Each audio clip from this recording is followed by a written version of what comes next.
Hello, everybody. Hi. Okay, so this is not the background I wanted to give you, but then circumstances made me record like this. Okay, so welcome back to my channel. Thank you for tuning in. My name is Gloria. For those persons that are just seeing my face for the first time, my name is Gloria David, and you're welcome back to my channel. So this is part 2 of my NYSC vlog, and it has been an interesting ride. For those that enjoyed my first part, please just give me a thumbs up in the comment section so that I will know that okay, I'm actually doing a good thing. Okay, so I think I stopped at where I had seen my call of letter, and I had proceeded to I had decided to go for service in Taraba State. Nature's gift to the nation. Okay, so when I decided to take up the call, I had tried to work out my posting. I tried to do direct posting to Port Harcourt, River State, and then it didn't work out. The man couldn't process it. He got back to me and he was like, okay, I should wait till but see. And I was like, but see, I cannot wait, because I've been at home for well over 8 months, and I was like, I felt like I was stuck. I cannot just be waiting and wasting, because NYS, if you've not done that, there are some things you can't get some particular jobs. It feels as if you're stuck because it's something that you really, really have to do. You must have that NYS certificate as a Nigerian student. So I said, okay, well, let's just go. Then, because after we tried, I haven't tried them. I tried direct posting, like I said. Then I tried female reprinting, but it didn't work out. So because of the fact that we've tried, I remember after all that been said and done, my dad called to me because I had come back to P thinking that my Port Harcourt's printing will work out. So it didn't work out. I just put a call across to me and I was like, Onome, Gloria, carry your bags. You are going to serve in Taraba State and you will not be back till you're done. I can't forget that statement because I feel like it changed a lot of things in my life. I feel like it changed a lot of things in my life because it's something that even if earlier on while I was praying, I had already known that, okay, this is where I will be serving. I did not even still think about it. Like, it didn't so occur to me. So I was like, Taraba State. My sister started checking. Okay, before when I was posted initially, they checked and discovered that there was a direct bus from Port Harcourt down to Taraba State, and to be around 16 hours. So like, okay. So since I was already here, I started arranging my bag. It was not as painful as the first time I knew I was going to be serving in Taraba State. The first time I saw that I'll be serving in Taraba State, I cried so much, based on the fact that there were some other reasons why I was crying though, but the hurt was so deep. And so I was crying like, God, away from family, away from friends, away from everybody I know, everybody I really relate with, everybody I've people I grew up with. Like, I practically am going to be leaving everybody. So I was like, okay, so I that's it. So that day came, and I think we were to resume camp on the 16th, and I left on the 16th of August 2023. And based on the fact that it didn't hurt so much like the first time, I had already just prayed, because I told God that, okay, if you really want me to serve in Taraba State, then please post me there again. No matter how hard I try, please don't let it be shifted from Taraba State.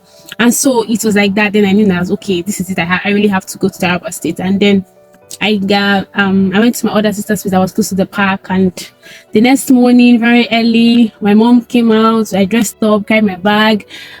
My mom prayed for me. I remember one of my sisters had given birth then. The baby was just three days old, and I look at the child like and my mom came from who got there too. So my mom prayed for me. She even gave me a scarf and like, tie your hair, going to the nose, that kind of thing. So I carried my bag, and then my brother-in-law, my sister's husband, drove me down to the park around to 6 and all of that. And then we were in the park, trying to, you know how buses can be. They said we should come before 6, and we got there. And then finally we moved by 8. I wasn't agitated. I wasn't fatigued. I wasn't fatigued, because I don't know how that journey was. It was a long journey. I met surprisingly people in that bus were core members too, and then we all just like were going and traveled. It was for move. I remember we moved by 8. We moved by 8 on the dot, or a few minutes past 8. That's when we moved from Port Harcourt. So like we moved, and then We're going, I remember we passed different states I have not been before. And past Enugu. I've heard so much about Enugu. My sister in Enugu. So I passed Enugu, past Ebonyi, we passed Calabar, what else? Where else? I can't really remember. I think we passed about 5 states, but I surely know we passed Benue. And then when we entered Taraba, Ukari, we're so happy. We entered Taraba, Ukari around 8 p.m. Like, no, few minutes past 7. And then I was super excited. I was like, wow, wow, wow, we're finally in Taraba. So I called this lady, my friend, her name is Debbie. She's so nice. She really kept up, checking on me, because she was someone that chatted me up when she knew that I had, been posted to Taraba State. I had, joined, my mentor had sent the link to join my fellowship platform that would help us through this journey. And then she was one person, I don't know if they assigned her to us, but she was one person calling and checking up on us and everything. And then I called her, I was like, she called and she was like, where are you? I said, we are in Bukari, Taraba State. I was so excited, like, okay, we're finally here, And then when she was talking to us in the background, we're hearing, oh, they're in Bukari, okay, in 4 hours, 5 hours they'll be here. I'm like, yeah, 4 hours, 5 hours there. I thought you were already in Taraba State. What's happening? So that was that, like, okay, I was surprised. So around like past 8, after we dropped the call from her, I went to get food I ate, and then past 8, and the plan was that I would, when I get to Jalingo, I would go to the family house, drop my things, because I carried all my things, right? I knew I was staying for an entire year, so I carried all my things. I was like, okay, I'll get to, I carried like 2 boxes, maybe 3. And I'm like, when I get to the family, I'll drop my things. I carry just 1 box to camp, right? So then around past 8, the bus moved again, and then when we moved, we kept going. After 9, after 10, after 11, after 12, they go now. That was when the driving became so long, tiring and boring and scary, because we're passing through roads that they don't have left and right. We're passing through roads that were bushes, and then there were some villages that we passed that we were just seeing men, like, oh, I know that this village, like, everyone was just so quiet. And in the middle of the night, and Lord, my parents were calling, where are you? I kept dropping locations, and everybody could not sleep till that's Stone 1. I got to Jalingo.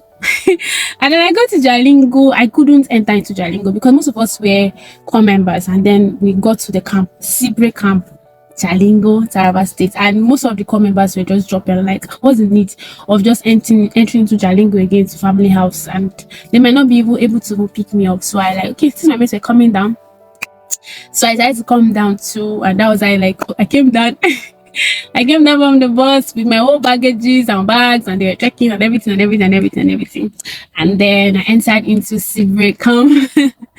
And surprisingly, the soldiers were nice, the soldiers were calm, they were, kind of said they helped us, and I got my things back. And I think they kept it for me that night, since I couldn't go inside with all the boxes. Then no, I went inside all my boxes. Then I got my mattress, everything. I got my room, and then I think the next morning I had to take my boxes to the rest of my boxes that I didn't need.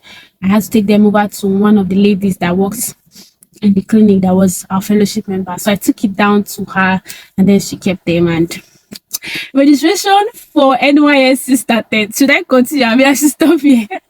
Okay. Registration for my NYSC started, and